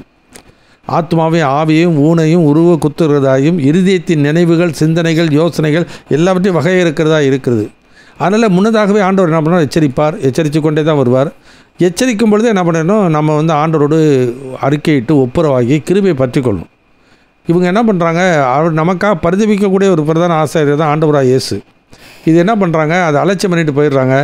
ஆண்டவர் வார்த்தை இல்லாமல் சபைக்கு போகணுமா, பிரசங்கத்தை கேட்டோமா, அவர் வாக்குத்தத்தத்தை கொடுத்தாரா, அதை விசுவாசித்து போகிறேன்ட்டு போயிட்டுருக்காங்க. வெளியே தனிப்பட்ட முறையிலே ஆண்டவருக்கும் அவருக்கு உள்ள உறவுகளை சீர்தூக்கி பார்க்கிறவர்கள் மிக மிக சொற்பம்.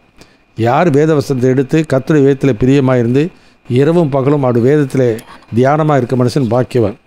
ஆண்டவரின் ராக்காலத்திலே நான் அதை தியானிக்கிறேன்னு சங்கீதக்காரன் சொல்கிறார். அப்போ அந்த மாதிரி கர்த்தருடைய வேதத்தின் மேலே பிரியமாக இருந்து அதை தியானமாக இருக்கும்பொழுது தான் கர்த்தர் நம்மோடு கூட இடைபடுவார். நமக்கு எச்சரிக்கிற காரியத்தில் எச்சரிக்கை கொடுப்பார், ஆலோசனை கொடுக்குற காரியத்தில் ஆலோசனை கொடுப்பார், தேற்ற வேண்டிய இடத்துல நம்ம தேற்றுவார், சீர்படுத்த வேண்டிய இடத்துல நம்ம சீர்படுத்தி சிறப்படுத்துவார். எனவே நம்முடைய வாழ்க்கையிலே நம்முடைய அப்ரோச் எப்படி இருக்கிறது அதுதான் ரொம்ப ரொம்ப முக்கியம். நமது அணுகுமுறை. 5வது காரியம் அதே எபிரேயருக்கு நிருபம் 4ஆம் 13வது வசனம் வாசிக்கலாம். 4:13. அவருடைய பார்வைக்கு மறைவான சிருஷ்டி ஒன்றுமில்லை, சகலமும் அவருடைய கண்களுக்கு முன்பாக நிர்வாணமாயும் வெளியரங்கமாயும் இருக்கிறது. அவருக்கே நாம் கணக்கு ஒப்புவிக்க வேண்டும். அவர் அக்கௌண்டபிலிட்டி. நாம் என்ன பண்ணணும்? கடைசியில் ஆண்டோட்ட தான் போய் நின்னாகணும். நம்ம ஆண்டோட்ட போய் நிற்கும்போது நமக்கு இந்த உலகத்தில் நமக்காக வாக்குத்தத்தம் கொடுத்த எந்த ஊழியரோ அதில் நடத்துகிற பாஸ்டர்களோ அங்கே நமக்காக யாரும் சப்போர்ட் பண்ண முடியாது. அவங்கவுங்க நம்ம ஒவ்வொருத்தரும் அவங்கவுங்க காரியத்திற்கு கணக்கு ஒப்புவிக்கணும். அதனால் என்னென்ன காரியங்கள் எந்தெந்த நாளில் எதை சிந்தித்தேன், எதை யோசித்தேன், எதை தியானித்தேன், எதை விரும்பினேன், இருதயத்தில் என்ன இருக்குது, எப்படி நான் எச்சரித்த காரியத்திற்கு நீ எப்படி செவி கொடுத்த, எப்படி கீழ்ப்படிஞ்ச, இல்லை நான் சொன்ன வார்த்தையை நீ படித்து தெரிஞ்சுக்கிட்டியா, அல்லது உலகம் சொன்ன காரியத்தை நம்பி நீ போனியா, இது எல்லாவற்றையும் ஆண்டவர் வகை வகையாக பிரித்து காமிச்சிருவார், தெளிவாக காமிச்சிருவார். உலக பிரகாரமாக கோர்ட்டில் எப்படி ஒருத்தர் குற்றவாளின்னு சொல்லி நேரம் தண்டிக்க மாட்டார். எப்படி எந்த விதத்தில் அவர் தப்பு செஞ்சுருக்கிறான்னு தெளிவாக அந்த நீதிபதி என்ன பண்ணிடுவார், அது எல்லாவற்றையும் ஆண்டவர் சொல்லுவார். ஆனால் சரீரத்தில் அவனவன் செய்த நன்மைக்காவது தீமைக்காவது தக்க பலனை அடையும்படிக்கு நாம் எல்லாரும் கிறிஸ்துவ நியாயாசனத்துக்கு முன்பாக வெளிப்பட வேண்டும். அதனால் அவர் அக்கௌண்டபிலிட்டி 2 வாசிக்கிறோம். Exposure and evaluation. எக்ஸ்போஷர்னாக்கா நம்முடைய வாழ்க்கை திறந்த புத்தகம், திறந்தப்பட்ட நிலைமையில் தான் இருக்குது. அப்படி ஆவிக்கு மறைவான விசுவாசி ஊழியர்கள் இந்த உலகத்தில் எந்த மனிதனும் இருக்கவே முடியாது. அதனால் எக்ஸ்போஷர் அண்ட் எவாலுவேஷன். நம்ம போடுகிற மதிப்பீடு என்பது வேறு, ஆண்டவர் போடுகிற மதிப்பீடு என்பது வேறு. எக்ஸ்போஷர் வாசிக்கலாம். 1 கொரிந்தியர் 11 29 32 வரைக்கும் வாசிக்கலாம். 1 கொரிந்தியர் சாப்டர் 11 verse 29 to 32. எண்ணத்தினாலெனில் அபாத்திரமாய் போஜனபானம் பண்ணுகிறவன் கர்த்தருடைய சரீரம் இன்னதென்று நிதானித்து அறியாததினால் தனக்கு ஆக்கினை தீர்ப்பு வரும்படி போஜனபானம் பண்ணுகிறான். இது நிமித்தம் உங்களில் அநேகர் பலவீனரும் வியாதி உள்ளவர்களுமாய் இருக்கிறார்கள், அநேகர் நித்திரையும் அடைந்திருக்கிறார்கள். நம்மை நாமே நிதானித்து அறிந்தால் நாம் நியாயம் தீர்க்கப்படோம். நாம் நியாயம் தீர்க்கப்படும்போது உலகத்தோடே ஆக்கினைக்குள்ளாக தீர்க்கப்படாதபடிக்கு கர்த்தராலே சிட்சிக்கப்படுகிறோம். இப்போ 12 என்ன சொல்கிறாரு? 23 நான் உங்களுக்கு ஒப்புவிக்கிறதை கர்த்தரிடத்தில் பெற்றுக்கொண்டேன்னு சொல்கிறார். இன்றைக்கி சபைகளில் என்ன பண்ணுறாங்க? அப்பரசம் வரும்பொழுது ஒவ்வொரு விசுவாசியும் ஆண்டவருடைய நம்மை நாமே நிதானித்து அறியணும். ஒவ்வொரு விசுவாசியும் நிதானித்து அறிந்து அந்த வாரம் முழுவதும் அல்லது அந்த மாதம் முழுவதும் எந்த வார்த்தைக்கு நான் செவி கொடுத்து கீழ்ப்படிஞ்சேன், எந்த இடத்துல நான் செவி கொடுத்து கீழ்ப்படியல, அதற்கு காரணம் என்ன, அது நிமித்தம் வந்த பாவம் என்ன, இதையெல்லாம் என்ன பண்ணணும், நிதானித்து அறிந்து ஆண்டவர்கிட்ட என்ன பண்ணணும், நாம் அறிக்கையிட்டு ஒப்புரவாகணும். 2 கொரிந்தியர் 6:1-2 வாசிக்கிறோம். தேவனுடைய கிருபையை நீங்கள் விருதாவாய் பெறாதபடிக்கு உடன் வேலையாட்களாகிய புத்தி சொல்கிறோம். இப்பொழுது அணுக்கிற காலம், இப்பொழுது இரட்சணை நாள். ஏன்னா அணுக்கிற காலத்தில் நான் செவி கொடுத்து இரட்சணை நாளிலே உதவி செய்தேன் என்று எழுதியிருக்கிறாரு, சொல்லியிருக்கிறாரு. இதுவே இப்பொழுது அணுக்கிற காலம், இப்பொழுது இரட்சணை. Now is the time of acceptance and now is the time of salvation. அதனால் ரட்சிப்பு நிறைய பிரயாசப்படும் சொல்கிறார். அதனால் ஒவ்வொரு தடவையும் அப்பரசத்தில் பங்கு பெறும்போதெல்லாம் நம்மை நாமே நிதானித்தறிந்து அதுக்கு முந்தின நாட்களில் நான் எப்படி இருந்தேன், எந்த வார்த்தையை செவி கொடுத்தேன், எதில் நான் இதெல்லாம் நிதானித்தறிந்து பங்கு பெறணும். இப்படி செய்யாமல் போனால் என்ன ஆகும் என்பதை நாம் சீர்தூக்கி பார்த்து கொள்ள வேண்டியது அவசியம். வாசிக்கலாம். 1 பேதுரு புத்தகம் 4:17-18 வாசிக்கலாம். 1 Peter chapter 4:17-19. நியாயத்தீர்ப்பு தேவனுடைய வீட்டிலே துவக்கும் காலமாயிருக்கிறது. முந்தி நம்மிடத்திலே அது துவக்கினால் தேவனுடைய சுவிசேஷத்திற்கு கீழ்ப்படியாதவர்களின் முடிவு என்னமாயிருக்கும்? நீதிமானே ரட்சிக்கப்படுவது அரிதானால் பக்தி இல்லாதவனும் பாவியும் எங்கே நிற்பான்? ஆகையால் தேவனுடைய சித்தத்தின்படி பாடு அனுபவிக்கிறவர்கள் நன்மை செய்கிறவர்களாய் தங்கள் ஆத்மாக்களை உண்மையுள்ள சிருஷ்டி கர்த்தராகிய அவருக்கு ஒப்பு கொடுக்க கடவர்கள். அவர் அக்கௌண்டபிலிட்டி நம்ம வாழ்க்கையிலே நம்ம கணக்கு ஒப்பித்தல் அவசியம். இப்போ இந்த நாட்களில் என்ன பண்ணுறாங்க, இவாலுவேஷன்லாம் எதை வச்சு செய்கிறாங்கன்னா தங்களுடைய தோற்றத்தின்படி தான் தீர்ப்பு செய்கிறாங்க, சத்தியத்தின்படி தீர்ப்பு செய்கிறது இல்லை. இதே விதமாக தான் லவோதோக்கிய சபையை குறித்து நான் வாசிக்கிறோம். வெளிப்படுத்துகிற விசேஷம் 3ஆம் அதிகாரத்தில் 16, 17, 18 வசனத்தை வாசிக்கும் போது இப்படி வாசிக்கிறோம். Revelation chapter 3 verse 16, 17, 18. இப்படி நீ குளிருமின்றி அனலுமின்றி வெதுவெதுப்பாய் இருக்கிறபடியினால் உன்னை என் வாயினின்று வாந்தி பண்ணி போடுவேன். நீ நிர்பாக்கியம் உள்ளவனும் பரிதவிக்கப்படத்தக்கவனும் தரித்திரனும் குருடனும் நிர்வாணியுமாய் இருக்கிறதை அறியாமல் நான் ஐஸ்வர்யவான் என்றும் திரவிய சம்பன்னன் என்றும் எனக்கு ஒரு குறைவும் இல்லை என்றும் சொல்லுகிறபடியால் நான் நீ ஐஸ்வர்யவானாகும்படிக்கு நெருப்பிலே புடமிடப்பட்ட பொன்னையும் உன் நிர்வாணமாகிய அவலட்சணம் தோன்றாதபடிக்கு நீ உடுத்திக் கொள்வதற்கு வெண் வஸ்திரங்களையும் என்னிடத்திலே வாங்கிக் கொள்ளவும் நீ பார்வை அடையும் படிக்கு உன் கண்களுக்கு கலிக்கம் போடவும் வேண்டுமென்று உனக்கு ஆலோசனை சொல்லுகிறேன். நான் நேசிக்கிறவர்கள் எவர்களோ அவர்களை கடிந்து கொண்டு சிட்சிக்கிறேன். ஆகையால் நீ ஜாக்கிரதையாயிருந்து மனம் திரும்பு. இதோ வாசற்படியிலே நின்று தட்டுகிறேன். ஒருவன் என் சத்தத்தை கேட்டு கதவை திறந்தால் அவனிடத்தில் நான் பிரவேசித்து அவனோடே போஜனம் பண்ணுவேன், அவனும் என்னோடே போஜனம் பண்ணுவான். நான் ஜெயங்கொண்டு என் பிதாவினுடைய சிங்காசனத்திலே அவரோட கூட உட்கார்ந்தது போல ஜெயங்கொள்ளுகிறவன் எவனோ அவனும் என்னுடைய சிங்காசனத்தில் என்னோட கூட உட்காரும்படிக்கு அருள் செய்வேன். எனவே இதுக்கு ஆசை இருந்து பிரயோஜனம் இல்லை. இன்றைக்கி என்ன பண்ணுறாங்க, ஒரு போர்ஷன் மட்டும் எடுத்துக்கிறாங்க, முழுசாக அதை படிக்கிறது இல்லை.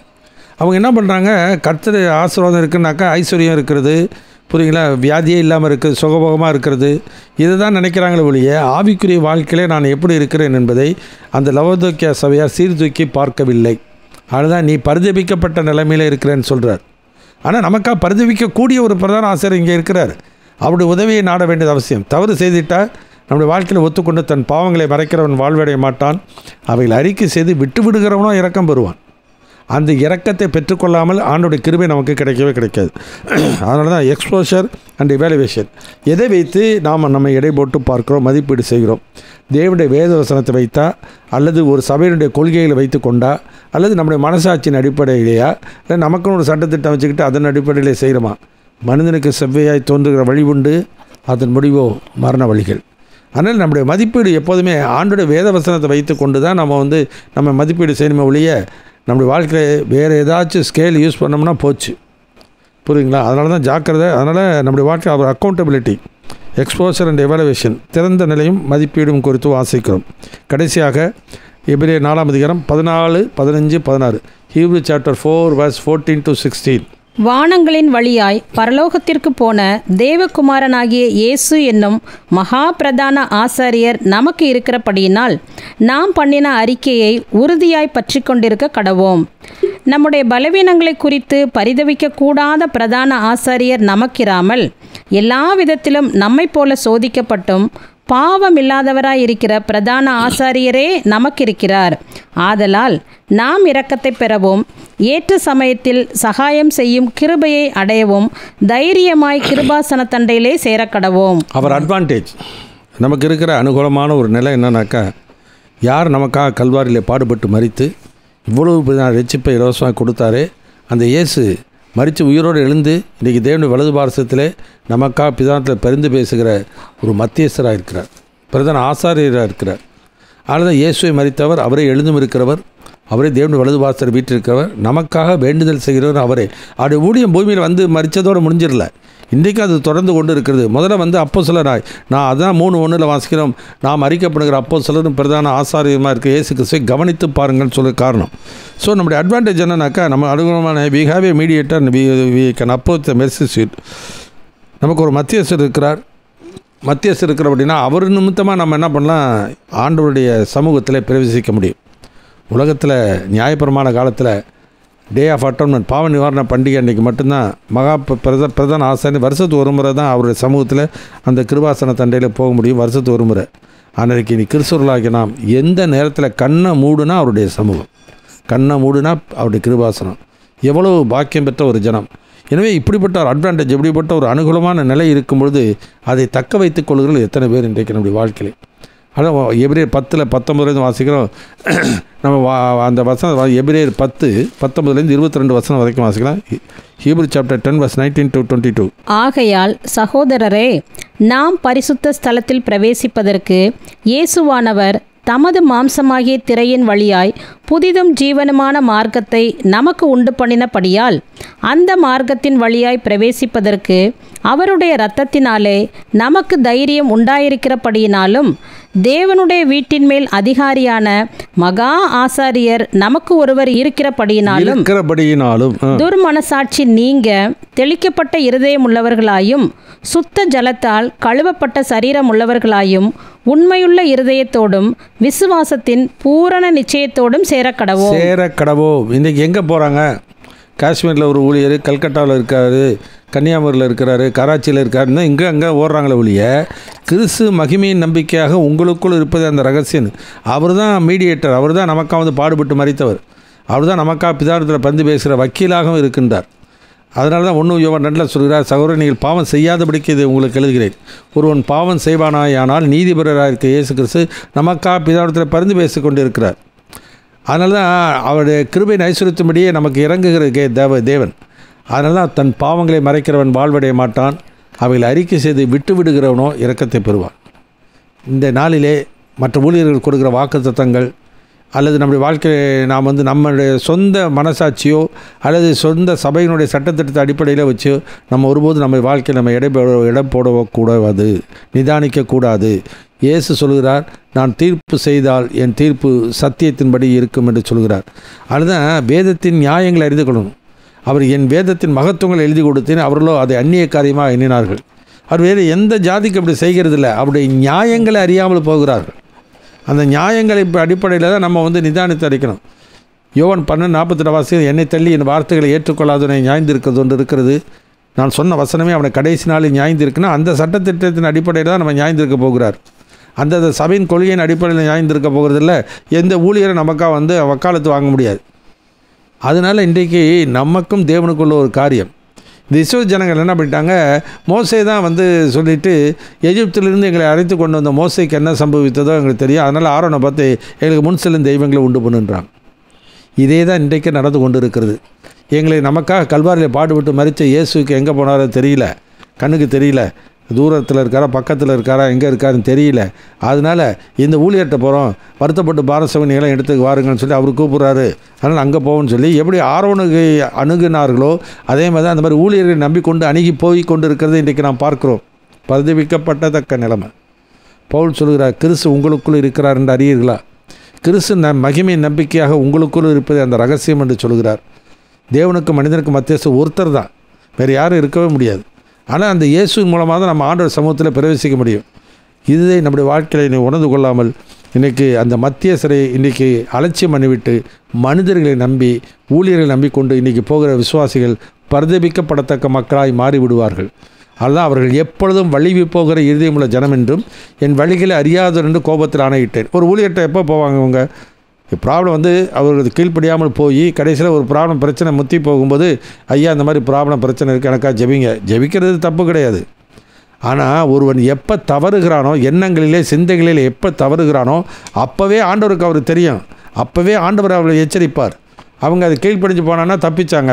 இல்லை அதை மீறி கொண்டு போனார்களா என்றால் அவர்கள் எப்பொழுதும் வழிவி போகிற இருதயமுள்ள ஜனம் என்றும் என் வழிகளை அறியாதவன் என்று கோபத்திலே ஆணையிட்டேன்னு சொல்கிறார். எச்சரிப்பார். திரும்ப மீறி போனால் திரும்ப வச்சிருப்பேன். இப்படியே போயிட்டு கடைசியில் எனக்கு ஒவ்வொரு தடவையும் கிருபையை போக்கடித்து கொண்டே போவார்கள். கிருபையை போக்கடித்து கொண்டே போனால் ஆவிக்குரிய வாழ்க்கையில் பலமற்று போய் விடுவார்கள். அதுதான் எபிரேயர் 13:8-9 இப்படி வாசிக்கிறோம். Hebrew chapter 13 verses 8 and 9. இயேசு கிறிஸ்து நேற்றும் இன்றும் என்றும் மாறாதவராய் இருக்கிறார். பலவிதமான அந்நிய போதனைகளால் அலைப்புண்டு திரியாதிருங்கள். போஜன பதார்த்தங்களினால் அல்ல, கிருபையினாலே இருதயம் ஸ்திரப்படுகிறது நல்லது. இப்போ கிருபையினால் இருதயம் ஸ்திரப்படணும்னா கிருபை எப்போ யார் கொடுப்பா? நியாயப்பிரமாண மோசடி மூலமாக கொடுக்கப்பட்டது.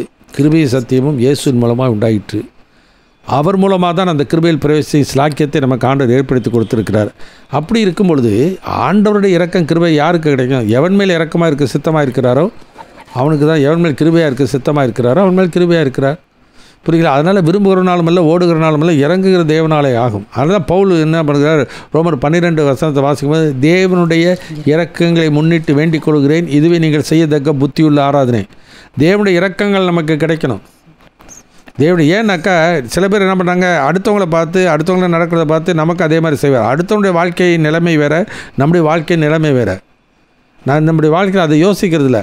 ரோமர் 12 வாசிக்கும்போது முதல் வசனத்தில் முதல் வார்த்தையை வாசிப்போம். ரோமர் 12:1 முதல் வசனத்தில் முதல் வார்த்தை அப்படி இருக்க. அப்படி இருக்க, எப்படி இருக்கன்னு வாசிக்கணும். அப்படி இருக்குன்னு போது 11:33 வாசிக்கிறோம். தேவனுடைய நியாய தீர்ப்புகள், தேவனுடைய இது வழிகள், இதெல்லாம் பார்த்தீங்கன்னாக்கா அவருடைய எப்படி அவர் அளவிடப்பட முடியாது. அவர் வழிகள் ஆராயப்படாது. எப்படி நடத்துவார், எப்படி செய்வார்னு நமக்கு தெரியாது. அவர் தம்முடைய சித்தத்தின்படியே செய்வார். இதே நம்முடைய வாழ்க்கையில் அறியாமல் என்ன பண்ணுறாங்க, உலகத்தாரை போல். உலகத்துக்கு ஒத்த வேஷம் என்ன? நீ எவ்வளோ பக்தியாக இருந்துட்டு இந்த சடங்காரம் செய்துட்டு அல்லது அவரோட சில காரியங்களை வந்து சில பேர் என்ன பண்ணுறாங்க, ஆண்டவர் பொருத்தனை செஞ்சுக்கிறாங்க. சில பொருத்தனை செஞ்சுட்டாக்கா ஆண்டவர் விடுதலை செய்வார். இது உலகத்தாருடைய பழக்க வழக்கம். அதான் உலகத்துக்கு ஒத்த வேஷம் கூட நம்முடைய வாழ்க்கையில். தேவனுடைய நன்மையும் பிரியமும் பரிபூர்ணமான சித்தம் இன்னதென்று பகுத்து அறியத்தக்கதாக உங்கள் மனம் புதிதாகிறதுனாலே மறுரூபமாகுங்கள் சொல்கிறதுக்கு காரணம் அதனால்தான். அப்போ உலகத்தான போல் வந்து அவரோட பொருத்தனை செஞ்சுக்கிட்டு நான் இதை பார்த்து ஒரு நாள் ஜெபிக்கிறேன், நான் ஒரு ஃபாஸ்டிங் போட்டுக்கிறேன், நான் வந்து கறி சாப்பிட மாட்டேன், அல்லது என் வாழ்க்கையில் என்ன பண்ணுறேன், இந்த இவ்வளோ பணத்தை கொடுக்குறேன் நான், இப்படியெல்லாம் சொல்லி என்ன பண்ணுறாங்க, பொருத்தனை பண்ணுறாங்க. பொருத்தனை செய்யுங்க, அதை பற்றி இல்லை. ஆனால் அதை ஆண்டவர் அங்கீகரிக்க மாட்டார். ஆண்டவரோடு சரியான உறவு இல்லாமல் செய்யப்படுகிற எந்த பொருத்தனையும் கர்த்தர் அங்கீகரிக்கவே மாட்டார். அதனால தான் எவன் மேல் இரக்கமாக இருப்பாரோ அவன் மேல் இரக்கமாக இருப்பார். எவனை கடினப்படுத்த சித்தமாக இருக்கிறாரோ அவனை கடினப்படுத்துவார். விரும்புகிறனாலும் அல்ல, ஓடுகிறனாலும் இறங்குகிற தேவனாலே ஆகும். எனவே தேவனுடைய இரக்கங்களை முன்னிட்டு அந்த இரக்கத்தை, அதனால தான் இந்த எபிரேயர் 4 வாசித்தோம். ஆதலால் நாம் இரக்கத்தை பெற. முதல்ல இரக்கம் கிடைக்காமல் இன்னொரு மாதிரி அந்த சோதனையிலேருந்து எனக்கு கிருபை கிடைக்காது. அந்த கிருபை கிடைச்சாதான் கிருபையினால் இருதயம் சிறப்படும். கிருபினால் இருதயம் சிறப்பட்டால் தான் இனிமேல் நான் என்ன பண்ண மாட்டேன், வஞ்சிக்கப்பட்டு போக மாட்டேன், விழுந்து போக மாட்டேன், வழுவி போகவே மாட்டேன். அதனால தான் ஆவியானவர் எழுதி வைத்திருக்கா, கிருபையினாலே இருதயம் சிறப்படுகிறது நல்லது. இன்றைக்கி இதெல்லாம் நம்ம தெரியாமல் என்ன பண்ணுறாங்க, அனுகூலமான நிலையை, அனுகூலமான காலங்களை தவற விட்டு விடுகிறார்கள். அதனால் ஆண்டோடைய நீடிய பொறுமையை நம்முடைய வாழ்க்கையில் ரட்சிப்பு என்று என்ன வேண்டியது அவசியம். அதனால் உண்மையான இளைப்பாறுதல் இன்றைக்கு நமக்கு இனி வரப்போகிறதா இருக்கிறது. அந்த இளைப்பாறுதல் நித்திய ஜீவனை அளிப்பேன் என்பதை அவர் நமக்கு பண்ணின வாக்குத்தத்தம். அந்த நித்திய மகிமைக்கு தான் கர்த்தர் நம்மை அழைத்திருக்கிறார். எனவே நம்முடைய வாழ்க்கையை இந்த இஸ்ரவேல் ஜனங்கள் செய்தது போல் நம்முடைய வாழ்க்கையை செய்து வனாந்திரத்தில் அழிந்து விடாமல் அந்த நித்திய ஜீவன் வரைக்கும் நிலைத்திருக்கிற போஜனத்திற்காகவே கிரியை நடப்பீங்கள். அதை மனுஷகுமாரன் உங்களுக்கு கொடுப்பார், பிதாவாகி தேவன் முத்திரித்திருக்கிறார். ஆனால் இன்றைக்கு அப்ரசத்தை பந்தியில் பங்கு பெறும்போது இன்றைக்கு ஊழியர்கள்லாம் இந்த 1 Corinthians 11 எடுத்து வாசித்தா சொல்கிறாங்க. அதெல்லாம் சொல்கிறதில்லை. என் மாம்சம் மெய்யான போஜனம், என் ரத்தம் மெய்யான பானம், என் மாம்சத்தை புசித்த ரத்தத்தை பானம் பண்ணுறதுக்கு நித்திய ஜீவன் உண்டுன்னு இந்த சொல்லி என்ன பண்ணுறாங்க, நீ சாப்பிட்டா நித்திய ஜீவன் வருன்ற மாதிரி இனி சொல்லி கொண்டு இருக்கிறாங்க. ஐயா, அது பந்தி, அது வந்து கலிலேயாவில் நடக்கும்போது சம்பவத்தில் அப்பத்தை வச்சு ஆண்டவர் அவர்களுக்கு ஒரு சத்தியத்தை சொன்னார். இது வந்து ராப்போஜனத்தில் வந்து அப்புறம் உடன்படிக்கையில் பங்கு பெறும்பொழுது ஒருவன் எப்படி இருக்கணும் என்பதை குறித்து 1 Corinthians 16 சொல்லுகிறதா பவுல் சொல்லுகிறார், நான் உங்களுக்கு ஒப்புவிக்கிறதை கர்த்தரிடத்தில் பெற்றுக்கொண்டேன். இது புதிய உடன்படிக்கையில் எப்படி இருக்கணும் விசுவாசி என்பதை ஆவியானவர் எழுதி வைத்திருக்கிறார். இவங்க அங்கே இருக்கிறத எடுத்து இங்கே கொடுத்து இதை சாப்பிட்டுட்டாக்கா நித்தியம் எப்படி கிடைக்கும்? யூதாஸ் கூட தான் சாப்பிட்டான், இயேசுவே கொடுத்தார், அவனுக்கு தோய்த்து அவனுக்கு அப்பத்தை கொடுத்தார். அப்பத்தை கொடுத்தா யார் என்னாச்சு? சாத்தான் அவனுக்குள் புகுந்தார். ஆனால் அப்பத்தை சாப்பிட்டாக்க நமக்கு கிருபை கிடைச்சிருமா, இரக்கம் கிடைக்குமா? யோசிக்கிறதில்ல, இன்றைக்கு தியானிக்கிறதில்ல. இன்றைக்கி சும்மா வாக்குத்தத்தங்களை சொல்லி சொல்லி சொல்லி கடைசி நாட்களிலே விசுவாச துரோகம் முந்து நேரிடுக போகிற காலத்துக்குள்ளாக நாம் கடந்து வந்து கொண்டிருக்கிறோம். அதுதான் இஸ்ரவேல் ஜனங்கள் செய்த தவறு. அவளை பார்த்து கண்ணீர் விடுகிறார். உனக்கு கொடுக்கப்பட்ட எந்த நாளிலாகிலும் உன் சமாதானத்துக்கு அடுத்தவைகள் நீ அறிந்திருந்தால் நலமாயிருக்கும், இப்பொழுதோ அவைகள் கண்களுக்கு மறைவாயிருக்கு. அதே தான் லவோதிக்கேயா சபை சொல்கிறார். உன் கண்களுக்கு நீ பார்வை அடைமடிக்க உன் கண்களுக்கு கலிக்கம் போட வேண்டும் என்று விரும்புகிறேன் என்றார். அதனால் நம்முடைய வாழ்க்கையை சிந்தித்து பார்ப்போம். உண்மையான ஒரு இளைப்பாறுதலை பிரவேசிப்பதற்கு நம்மை ஆயத்தப்படுத்திக் கொள்வோம். கர்த்தர் தாமே நம்மை நடத்துவாராக. ஜெபிப்போம். எங்கள் அன்பின் பரம தகப்பனே துதிக்கிறோம், சோத்தரிக்கிறோம். இன்றைக்கு நாள் தியானித்த வேத பகுதிகளுக்காக நன்றி செலுத்துகிறோம். ஆனால் நாங்கள் அறிக்கப்படுகிற அப்போஸ்தலரும் பிரதான ஆசாரியமாக இயேசுவை கவனித்து பாருங்கள் என்று சொன்னபடியே அவரை கவனித்து பார்க்கும் பொழுது எங்களுக்காக பாடுபட்டு மரித்தவர் மாத்திரமல்ல, எங்களுக்காக பிதாவிடத்தில் பரிந்து பேசுகிற ஒரு மத்தியஸ்தரம் இருக்கிறார். அது மாத்திரமல்ல, எங்களை திக்கற்றராய் விடாமல் எங்களுக்கு ஒரு பரிசுத்த ஆவியானவரை தந்திருக்கிறார், அபிஷேகத்தை தந்திருக்கிறார். சகல சத்தியத்தை நடத்துகிற எங்களோடு கூட சகல நாட்கள் இருக்கிறீங்க ஆண்டவரே. எனவே நாங்கள் எப்போதும் என் நாடுகள் என் சத்தத்துக்கு செவி கொடுக்கின்றன சொன்னபடியே உம்முடைய சத்தத்தை செவி கொடுத்து உம்முடைய வேதத்துக்கு செவி கொடுத்து உம்முடைய சத்தியத்தை நான் அறிந்து கொண்டு அது உன் மெய்யான விடுதலை பெற்றுக்கொள்ள ஆண்டவரை தொடர்ந்து எங்களை ஆட்கொண்டு வழி நடத்தும். உம்மை விட்டு விலகாத இதயத்தை எங்களுக்கு தாங்க. இயேசு நாமத்தில் வேண்டுகிறோம் பரமபிதாவே, ஆமென். என் ஆத்துமாவே கர்த்தரை ஸ்தோத்திரி, என் முழு உள்ளமே பரிசுத்தமுள்ள நாமத்தை ஸ்தோத்திரி. என் ஆத்துமாவே கர்த்தரை ஸ்தோத்திரி, அவர் செய்த சகல உபகாரங்களை மறவாதே, ஆமென்.